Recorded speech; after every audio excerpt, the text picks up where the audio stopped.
ঘটনার শুরু বৃহস্পতিবার দুপুরের পর ঢাকার কেরানীগঞ্জে রূপালী ব্যাংকের জিঞ্জিরা শাখার ভেতরে হঠাৎই ঢুকে পড়ে একদল ডাকাত। অস্ত্রের মুখে ব্যাংকটির কর্মকর্তা কর্মচারীদের জিম্মি করে নগদ ১৫ লাখ টাকা মুক্তিপণ দাবি করে।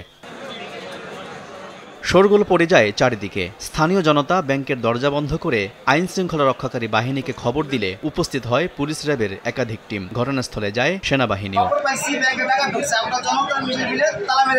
ব্যাংকের সেকেন্ড ম্যানেজার বাবু ও আমাকে ফোন দিছে, আমাদের ব্যাংকে ডাকাত করেছে। এক রাউন্ড মনে গুলির একটা শব্দের মতো পাওয়া গেছে। এখন একটু তো আতঙ্কিত।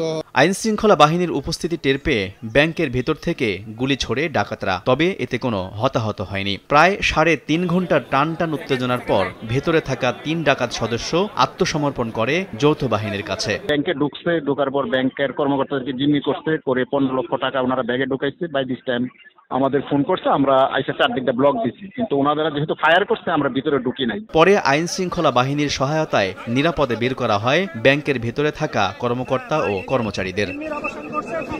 আলতাফ হোসাইন, সময় সংবাদ, ঢাকা।